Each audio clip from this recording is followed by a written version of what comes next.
turabasuhuje mwe mudukunda natwe turabakunda cyane.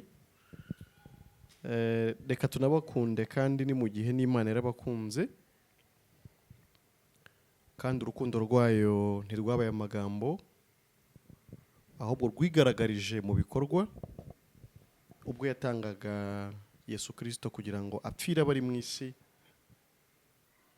hanyuma umwizeye wese ahabwa ubugingo buhoraho kubwe.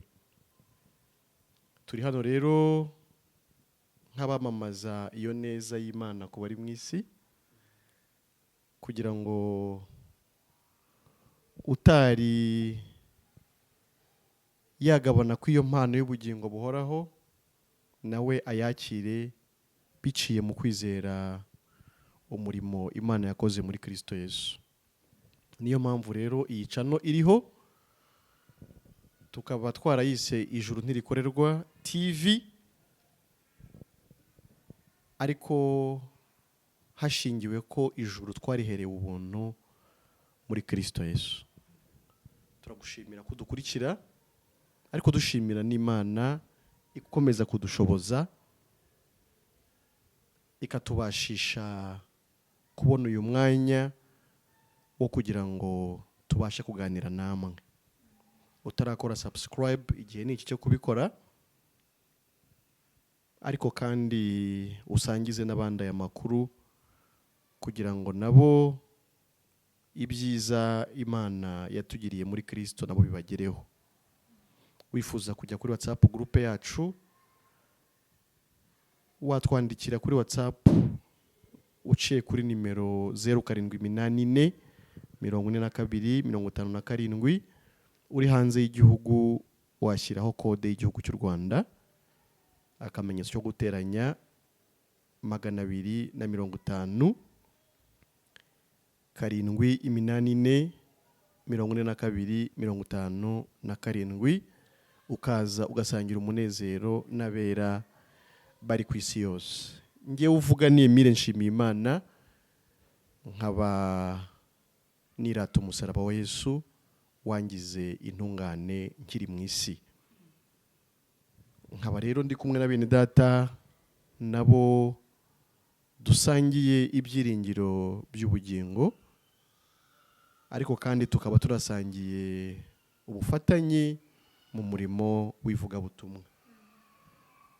Reka rero babasuhuze, kubatabazi banabibwire, ubundi twinjire mu kiganiro gihishe byinshi by'ingirakamaro. Nikaze bene data. Amahoro y'Imana abe kubizera Yesu Kristo, ariko n'abataramwizera nicyo tubifuriza. Ndabasuhuje rero mu izina ry'Umwami wacu Yesu Kristo waduhesheje kwemerwa n'Imana ku bw'amaraso ye. Ngewe ubasuhuje ni Eugene Ndabavunnye, umukiranutsi ku bwa Yesu. Navutse ndi mubi, ariko Yesu angira mwiza kubwo kumwizera, ubu ndi umukiranutsi. Imana ihimbazwe. Nanjye ndabasuhuje, amahoro y'Imana abane natwe, ariko namwe ni ayanyu muyizeye. Shimiye Imana nyine ko yongeye kutugeza hano kugira ngo dukomeze gukora wa murimo yadushinze. Yabonye niko turi abo kwizerwa, itugabira umurimo wayo utunganye. Ndi umwana w'Imana, nanjye ndi umuziranenge, ndi umukiranutsi, mfite ibyiringiro bidakoze isoni kuko mfite umugabane mu ijuru. Mfite umugabane mu ijuru, si uwo nkorera, si uwo nakoreye, ahubwo nuko nyine navutse mu ijuru, uwo mugabane nkaba ndawufiteyo. Rero amazina ni Muhanuzi Filipo, ariko nyine urumva ko iwacu ari mu ijuru kandi ndi umuziranenge imbere y'Imana. Imana iduhana umugisha n'abarimo baratwumva. Nanjye ndabasuhuje, ndanezerewe kubw'uyu mwanya. Nitwa Nyirajyambere Vestina, ariko ndi uwera. Ubwo abantu benshi bavuga ko nta wera uri mu isi, ariko mu isi abera barahari.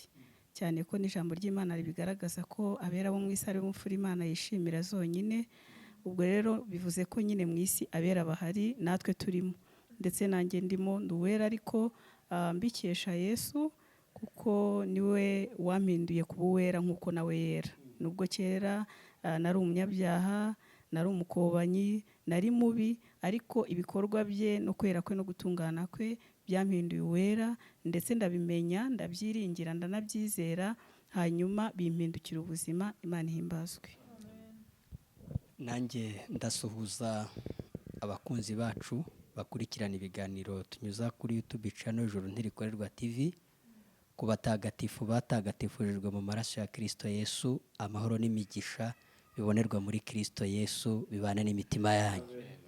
Ariko ndibwira n'abazakurikirana ikiganiro ari bashya, amazina ni Musabyimana Joseph Mugisha, nanjye ndakijijwe, nizeye neza, ndashidikanya ko amaraso ya Kristo Yesu yamenetse ku musaraba igorogota akava mu rubavu rwe.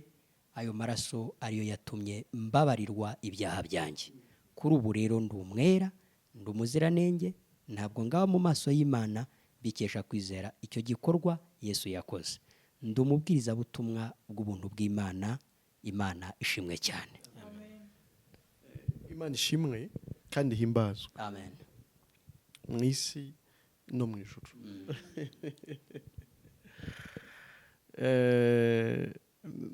Ngira ngo Imana ikomeza no kutwereka ko hari byinshi bihimbaza Imana, yewe no mu nyanja, mbese ahantu hose, mbese ikomeze ihimbazwe. Amen. Icyubahiro ni icyayo iteka. Natwe rero dufatikanije n'iby'Imana yaremye n'abera bayo bose guhimbaza Imana. Amen. Uyu munsi tubafitiye nanone insanganyamatsiko igira iti ese ubutambyi bwo mu isezerano rishya ni ubuhe? Kubera ko ibyanditswe bigaruka bivuga ko turi abami ndetse n'abatambyi, ariko turibanda cyane ku butambyi. Turifuza gusobanura ubutambyi bwacu ijambo rituvugaho mu isezerano rishya ni ubuhe. Ese hariho abatambyi nk'abo tubona ba kera, nk'uko hariho umuryango wa Lewi ugakomokwaho n'abatambyi bakagira n'uburyo bakoraga umurimo w'ubutambyi? Ese n'uyu munsi hariho abantu bameze gutyo nk'abo mu isezerano rya kera, bakanatamba ibitambo nk'ibyo ab'icyo gihe batambaga, bakanabitambira aho ab'icyo gihe babitambiraga, bikanakora umurimo nk'uwo iby'icyo gihe byakoraga? Ese ubutambyi ijambo ry'Imana rivuga mu isezerano rishya bwaba ari ubuhe? Ni bande Bibiliya yita abatambyi b'iki gihe? Ese ibyo batamba ni ibiki? Babitamba mu buhe buryo? Tugerageje kubivuga mu mpine, ibyo nibyo biza kuba bigize ikiganiro cy'uno munsi. Urumva ko biranejeje kandi ni ibintu buri wese akeneye kumenya. Ba hafi yacu rero kugira ngo uze gusobanukirwa, kandi irarika n'abandi ubabwire ko hari ahantu havugirwa ibintu utigeze wumva ahandi, kandi buri wese akeneye, kuko bibeshaho mw'ubu buzima no mu buzima bw'iteka. Bavandimwe, navuga nti nanone ni ikaze uko Imana iza kugenda ibahereza umucyo kw'iyi ngingo, mukomeze muwohereze abadukurikiye. Ni karibu cyane. Amen. Imana ishimwe nanone ko yaduhinduye abami n'abatambyi. Amen. Nanjye ndi umutambyi. Yego. Ni umutambyi. Yego. Imana ibishimirwe. Amen. Reka dusomere ijambo riri hano mu rwandiko Pawulo yandikiye Abakorinto rwa 2. Dusome n'umurongo waho, ni ibice byaho 5. Okay. Noneho dusome n'umurongo waho, duhere nko ku murongo waho wenda wa 18. yego ibice 5 umurongo wa 18 aravuga ngo ariko ibyo byose bituruka ku Mana yiyunze natwe ku bwa Kristo ikaduha umurimo wo kuyunga n'abandi. yego Kuko muri Kristo arimo Imana yiyungiye n'abari mu isi ntiyaba ikibabaraho ibicumuro byabo.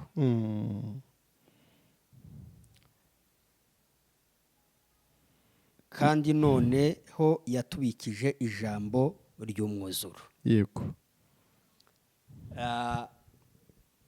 Nk'uko umuvandimwe yarabivuze, ese ni gute noneho mu isezerano rishyashya turi abatambyi? yego Ni ukuvuga ngo n'ubundi uhereye kera hose mu isezerano rya kera abatambyi nk'uko ijambo ry'Imana ribivuga, Imana yari yarabatoye nyine nk'uko umuvandimwe yarabivuze ko bagombaga kuba bakomoka mu muryango wa Lewi. Bari abantu Imana yatoye bo gutamba ibitambo, bo kuzajya batamba ibitambo, ariko kugira ngo muri ibyo bitambo Imana yemereremo abantu. Bagatamba inka, ihene, intama, nk'uko amategeko nyine y'abatambyi n'ibyo bagombaga gutamba yari yarabitegetse. N'intungura Imana yari yarabivuze uko bikwiye kuzajya bitambwa, ariko nabo kubitamba. yego Ariko noneho ibyo bintu ijambo ry'Imana rirabivuga ko Imana itabishatse, kugira ngo wenda nze nihute ncaguranye.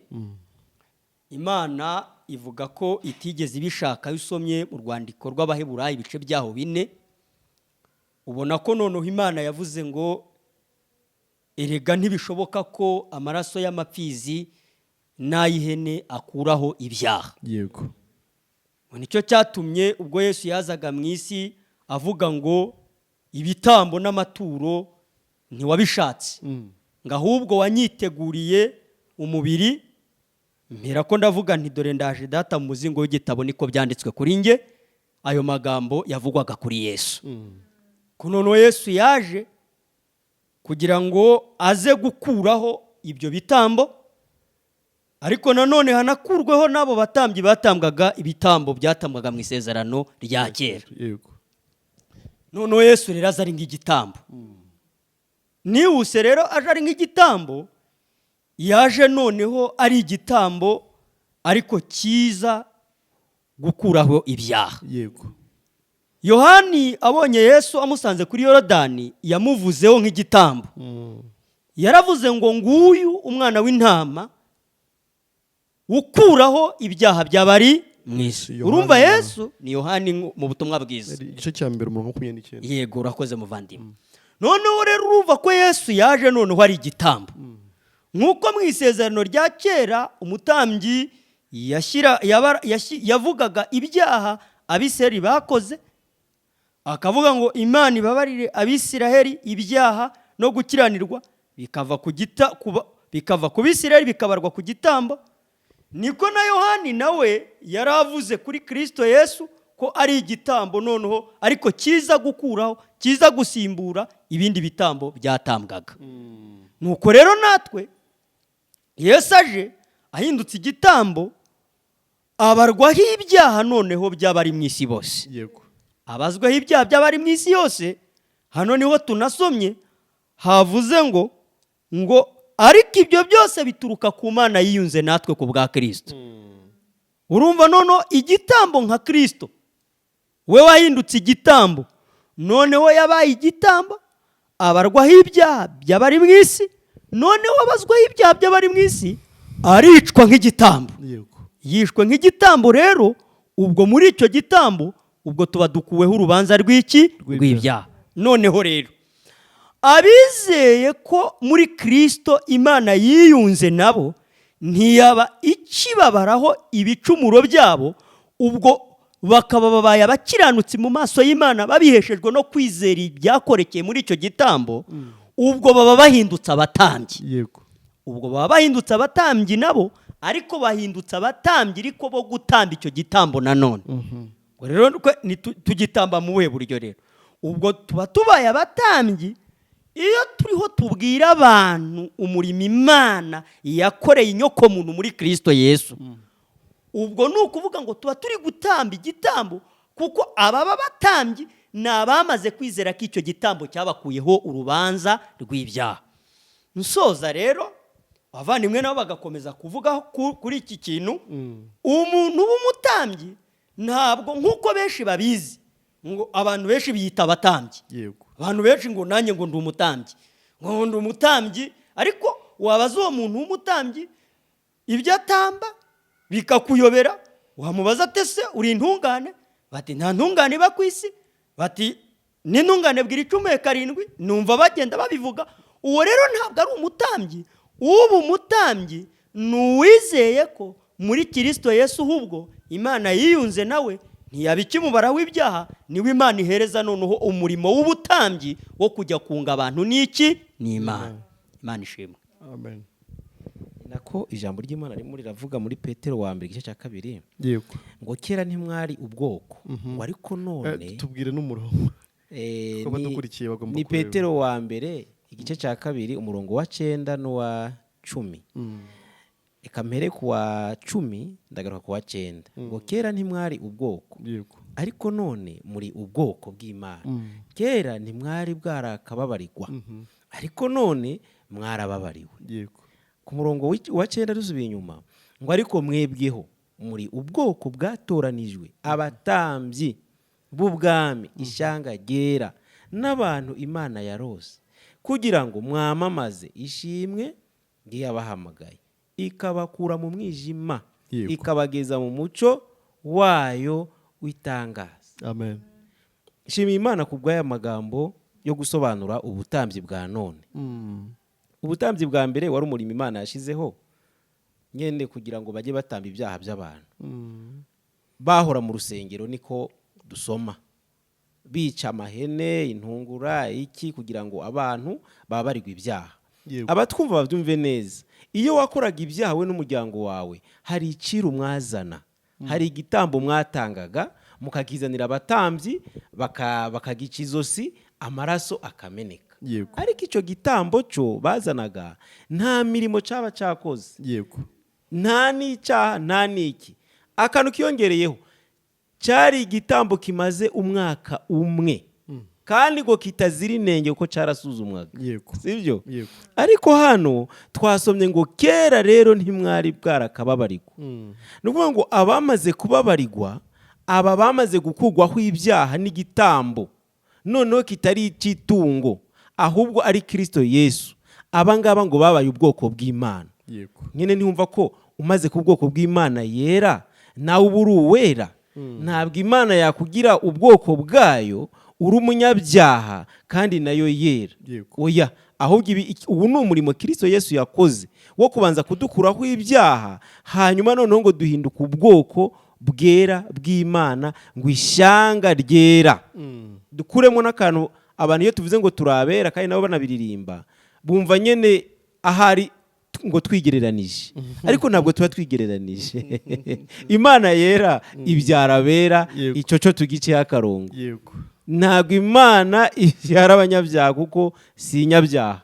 Ikindi rero urumva ko twabaye abatambyi ngo mu bwami bwa data, ariko ngo turi abatambyi bo kwamamaza ishimwe yaduhamagaye. Yego. Ishimwe rero dufite twebwe ntabwo ari ibyo tuzana dutanga, oya, ahubwo turakomeza n'ubundi tukavuga icyo gitambo. Nicyo dushimira Imana yego kuko nicyo cyadukoreye ibikomeye abandi batari gukora, cyangwa se imiryango itari gukora, cyangwa se abadufasha batari gukora. Kuko nyine gukugwaho icyaha nyine tugahita duhinduka abera, tukaba n'ubwoko bw'Imana, nanone kandi tukaba n'abana b'Imana. Byabaye byiza cyane ku mitima yacu. tukiri aho Yego. wenda mutararekura mikoro ndagira ngo yaba wowe yaba na Mugisha, ariko nk'umunota umwe Ego. ko hari abagaragaza ko abantu bahagarariye abandi mu by'iyobokamana baba ari abatambyi hanyuma ariko abo bahagarariye bo nyine bakaba batari abatambyi. Ndagira ngo tukiri aho ngaho wenda buri wese nk'umuntu umwe ako kantu mugasobanura. icyo ubajije nicyo muvandimwe, ariko reka tugisobanure gutya. Urumva ngo kera ntitwari bwakababarirwe, ariko twese twarababariwe. Yaba wa wundi yumva ngo ari umutambyi ngo abandi ngo bakaba abo atambira, ariko nanone ntabwo ari byo, kuko urumva twarababariwe, nta byaha bigitambirwa ibitambo. Ubwo ni ukuvuga ngo uko nta byaha bigitambirwa ibitambo n'abatambyi ntibakiriho. Oya, hari n'ikibigaragaza ngo umwenda wari ukingiriye ahera cyane wacitsemo kabiri, sibyo? Ubwo ni ukuvuga ngo aho batambira ntabwo hakiriho, niko ijambo ry'Imana ritubwira. Noneho rero ijambo ry'Imana rigaragaje ko twese ngo twabaye abatambyi, twese bandi, twese. Ubwo ni ukuvuga ngo na wa wundi yitwa ko ari umuyobozi wacu, dadi, bishopu, pasita, oya, twese imbere y'Imana twarababariwe, turi abana mu rugo kwa data. Ubwo nawe ni umutambyi nkanjye, akaba ari n'umwami nkanjye. Ahubwo ikintu twarushanya ni izo nshingano twahawe, kuba yaba umushumba wanjye, kuba yaba umwigisha wanjye, ariko yaba wa wundi yizeye uno munsi na wa wundi yizeye kera, na wa wundi yitwa ko afite ibyo ari bumpereze imbere y'Imana, twese turi abatambyi ku rugero rumwe. Ngira ngo na Mugisha kuko nawe yagarutse cyane ku butambyi, turagira ngo adusobanurire nawe uko acyumva icyo kibazo nari mbajije.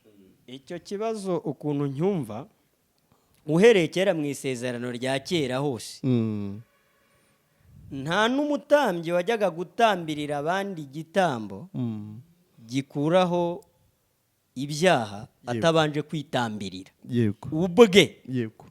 Yagombaga kubanza nawe, ndetse hari ukuntu Imana yari yarategetse ko abatambyi bakwiye kujya bazana igitambo, inka, bakabanza bakitambirira ubwabo, amaraso y'igitambo nabo akabanza akabakuraho ibyaha, barangiza bakabona no gutambirira abandi. Icyo nshatse kuvuga hano ni iki? Nuko ku kigendanye n'ubutambyi kuri ubu ngubu nta muntu uburusha undi. Ntabwo padiri ari umutambyi kubera ko yitwa padiri, ntabwo pasiteri. Ibi turabivuga kuko ni amateme n'ibintu bikorwa mu isi, nta muntu utunga agatoki. Kuko iyo uvuze ngo abantu nibaze bakubwira ibyaha, ubwo wowe uba ushatse kuvuga ko ibigendanye n'ubutambyi bwatambwe wowe ubwo butanakureba. Ahubwo wowe usa nk'uteye Imana kudeta, uba usa nk'uwimuye Imana mu byimbo, uba ukuye Imana ku murimo yakoze. Noneho nsoza ndavuga ko mu by'ukuri ku kigendanye no guhinduka abatambyi nta muntu uruta undi, nk'uko umuvandimwe yari abivuze, ko twese icyaduhinduye abatambyi ni kimwe, nuko umuntu yizera igikorwa cyakorekeye mu maraso ya Kristo Yesu, ukizeye nashaka batazwi, nashaka bataba muri korari, nashaka batari umuyobozi w'icyumba cy'amasengesho, nashaka batari perezida wa korari, nashaka bari umukecuru wa wundi utazi no kuvuga, ariko hari aho bavuga ngo nubwo utaba umuhanga ukaba utazi no gushyomoka, ariko ngo ntawayoberwa guhamya ko Yesu yamenye ko ababarira. Ibyo bivugwa rero n'umutambyi utamba igitambo cy'umubiri wa Kristo. Cyo navugaga rero nta uruta undi mu bigendanye n'ubutambyi, uhereye kera no mu isezerano rya kera icyatumaga abantu bemerwa yari amaraso y'ibitambo. Ubu none n'igituma twemerwa kandi cyakozwe, nicyo tuvuga cyakozwe, ni amaraso ya Kristo Yesu yamenetse y'igitambo. Abizeye ibyo byakozwe bagahinduka abakiranutsi, ubwo bakababaye abatambyi bo gutamba ahubwo icyo gitambo.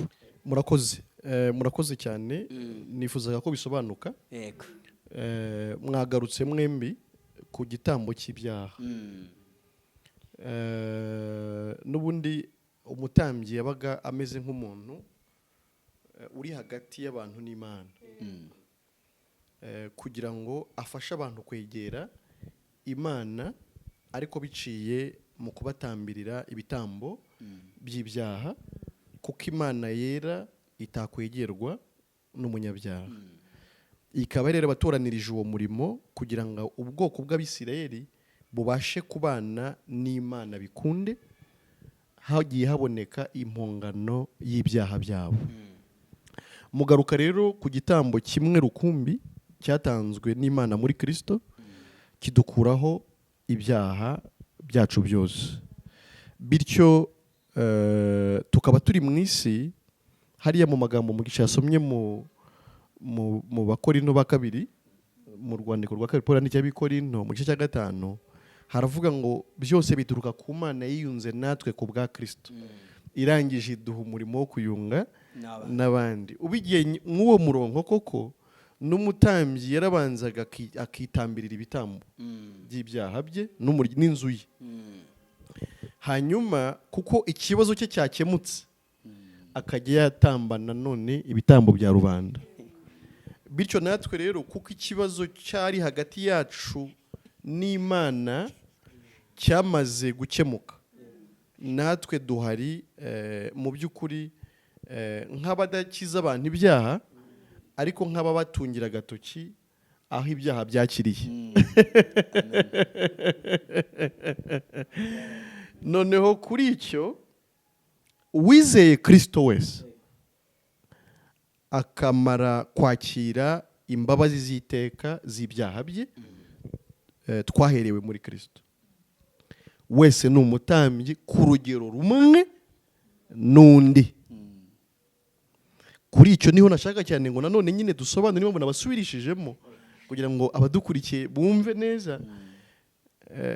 Abakiranutsi bose, reka mvuge gutyo, babikesha kwizera Yesu, ni abatambyi ku rugero rumwe imbere y'Imana.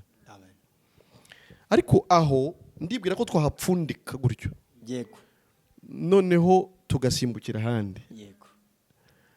Reka tujye mu Balewi mu gice cya 7.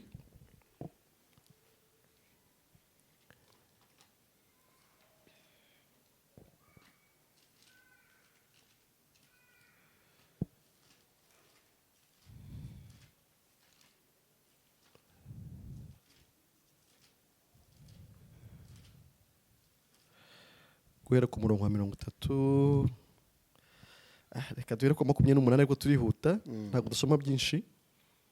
Uwiteka abwira Mose ati, bwira Abisirayeli uti, utambire Uwiteka igitambo, utambiye Uwiteka igitambo cy'uko ari amahoro, azanire Uwiteka igitambo akuye kuri icyo gitambo. Ubwe muze ntoki yizanire Uwiteka ibyo gutambirwa Uwiteka bigakongorwa n'umuriro, azane urugimbu n'inkoro, kugira ngo iyo nkoro ibe ituro rijungurijwe Uwiteka, rijungurijwe imbere y'Uwiteka.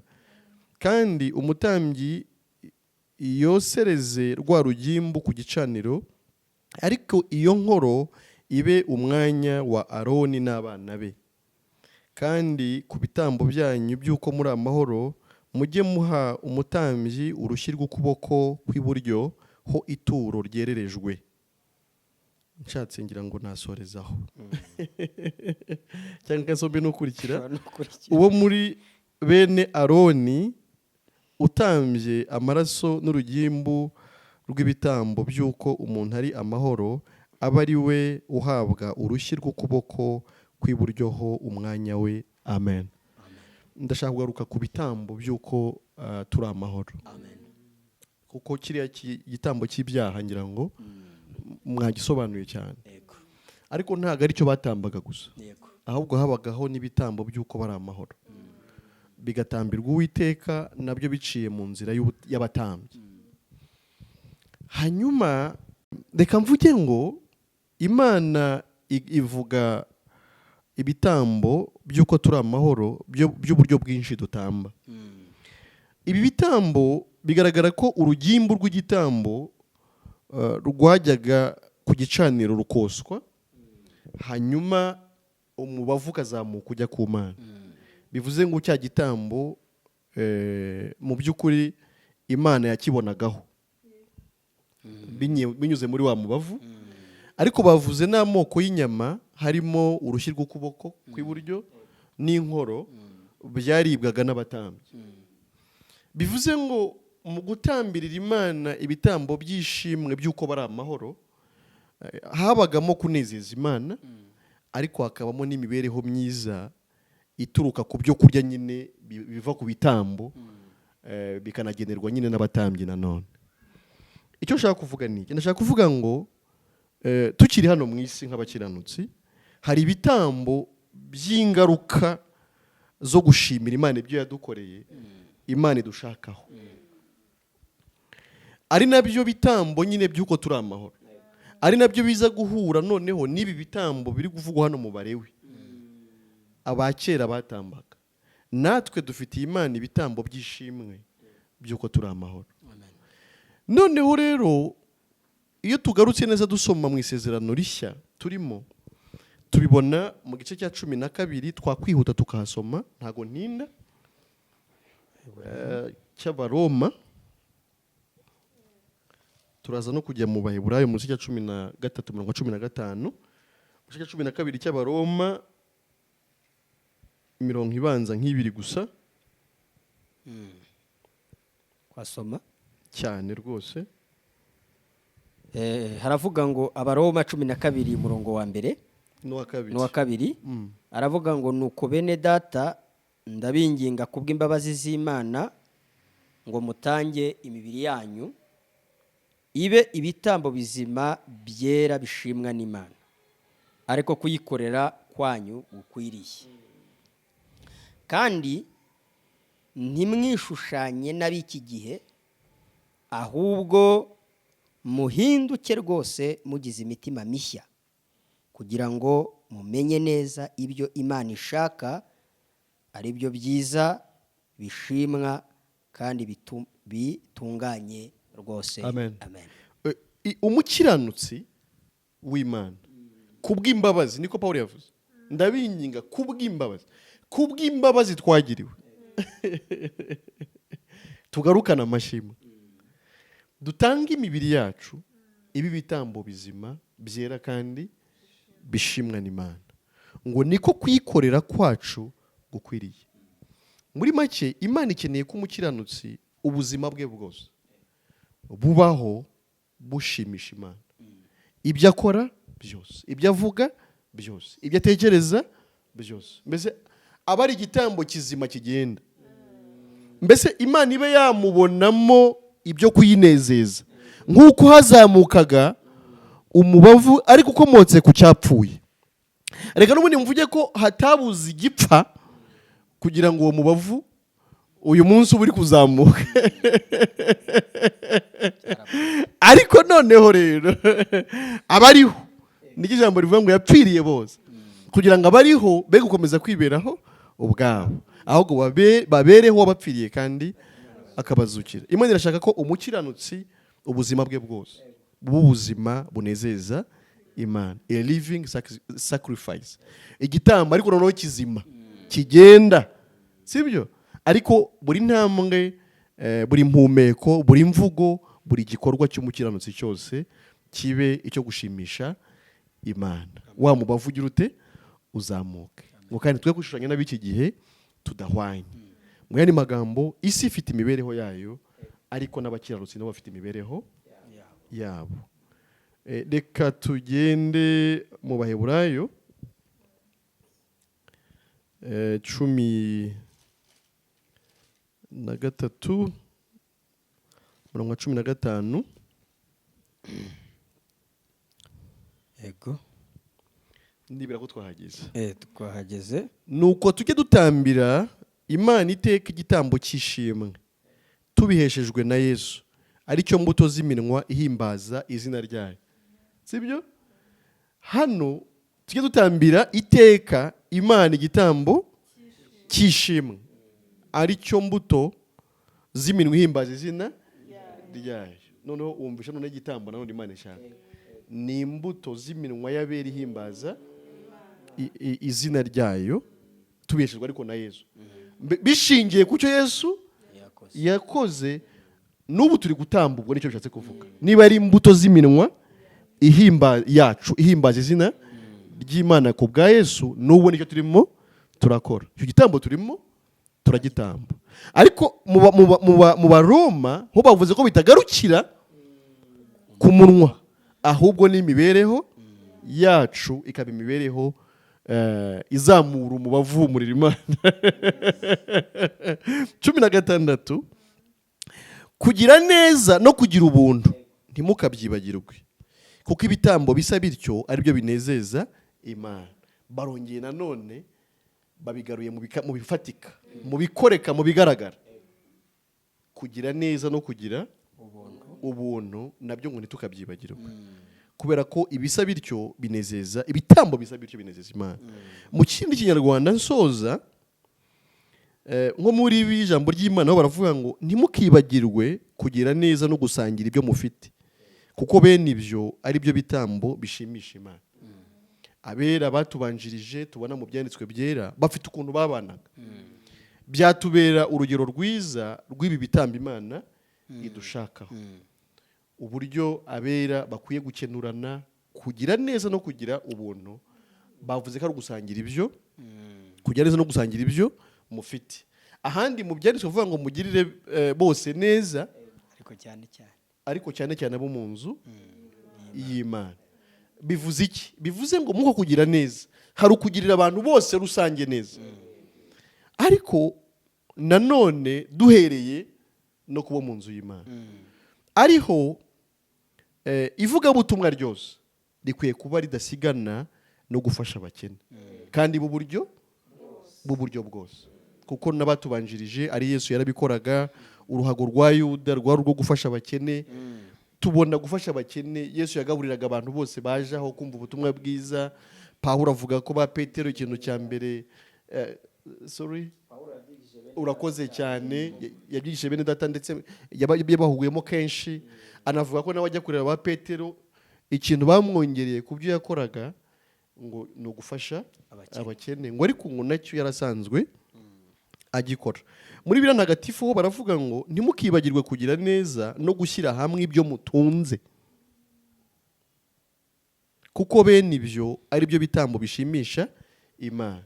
Mu batubanjirije ngo ntawagira ku bwiko ku bye, basangiraga ibyabo, ngo nta n'umukene wabaga muri bo. Ibyo ni ibitambo binezeza Imana. Ibi tunabivuze kubwo abakiranutsi batwumva, kubera ko nabo babasha no kubyumva. Ariko ibitambo mu by'ukuri Imana idushakaho niyo mibiri yacu, ikwiye kuba ibitambo bizima kandi byera bishimisha Imana. Ubuzima bw'umukiranutsi bukaba ubuzima bweguriwe Imana, bukaba ubuzima butambiwe Imana. Ntiyisanishe n'ab'isi, ntamaranire ibyo ab'isi bamaranira, ntabaho ubuzima bwo kwinezeza ubwe, ahubwo akaba ari ubuzima bwo kunezeza uwamupfiriye kandi akamuzukira. Ikindi, kugira neza no gusangira ibyo dufite cyangwa dutunze, ibyo ni byo bitambo binezeza Imana. Numva twaba bashiki bacu akanya gasigaye, ndibwira ko barimo nabo buza ku byo twarimo tuganira, hanyuma tunasoza kugira ngo n'abadukurikiye tutabatwara umwanya munini, kandi tuba twizeye ko n'ubutaha tuzagaruka tukongera tukabaganiriza. Kimwe cyo ni uko mbonye ko abakiranutsi, abantu babyawe n'Imana, bafite inshingano. Nta kintu na kimwe cyagakwiye kuba imfabusa, kuko buri kintu cyose umuntu akora, tubonye ko byose bigomba kuba ari ibihimbaza Imana. Mu byo tuvuga, imibiri yacu igomba kuyitanga kugira ngo ibe ibitambo bizima byera. Nabonye dufite inshingano, kandi birakwiye ko tutagira igihe cyo gupfa ubusa. Umukiranutsi akwiye kubaho, ariko nta gihe afite cyo gupfa ubusa. Ku bw'inshingano twahawe n'Umwami, dukwiye kubaho, ariko kandi nanone tukabaho ku bw'uwo wadupfiriye akanatuzukira, tukabaho tumukorera kandi tugendera mu ijambo rye, kubera ko igihe dufite mu isi ni gitoya nk'uko ijambo ry'Imana ribigaragaza. Imana ishimwe. nanjye mu magambo make nshimiye Imana ku bwa Yesu, kuko Yesu niwe watubereye umutambyi, noneho anaduhesha natwe kuba abatambyi mu bwami bw'Imana. Mu Baheburayo n'ubundi havuga ko nyine iby'ubutambyi byarahindutse, ko byakorwaga mu isezerano rya kera siko bikorwa ubu ngubu. Ubwo rero ubutambyi bwahindutse, ngo nicyo gituma n'amategeko akwiriye guhinduka. Ariko bene data babisobanuye neza ko nyine noneho amategeko y'ubutambyi bwacu bwo muri iki gihe, hari uko nyine byagendaga mu gihe cya kera, ariko noneho ubutambyi bwa Yesu turimo bwaduhesheje natwe kuba abatambyi, amategeko yabwo nyine ni ukuyubahiriza. Birimo nshimiye Imana cyane ku bwa Yesu, kuko nyine niwe waduhindukiye igitambo, aduhindukira n'umutambyi, aduhindukira n'ituro n'umubavu uhumurira Imana neza. Ariko ibyo bihita biduhesha kwemererwa natwe gutamba muri ubu butambyi bushyashya. Imana ihimbazwe. turabashimiye namwe rero mwabanye natwe mu kiganiro, twizera ko hari aho kibakuye n'aho kibashyize. Natwe mu gutamba, natwe dusangira namwe, ariko tukanasangira n'umwami nanone, kuko ku gitambo umutambyi yabonagaho n'Imana ikabonaho. Ubwo rero ibi tuba dukora kugira ngo tubagezeho ubutumwa bwiza n'indi mibereho yose Imana iduhamagarira kubaho, nitwigirira umumaro, ariko ikanagaruka no ku Mana nanone, ikaba igitambo cyangwa se ibitambo binezeza Imana. Turabashimiye rero mwe mwadukurikiye, twizera ko mwasangiye natwe kandi ko mwabyibushye ku bw'ibitambo bitambiwe aha ngaha. Ubwo rero nta kubura aho abatambyi batambira, kugira ngo nawe urye ku nkoro no ku rushyi rw'akaboko. Ibiganiro byacu rero nakagaruka, mwakoze cyane, naho utaha. Bye bye.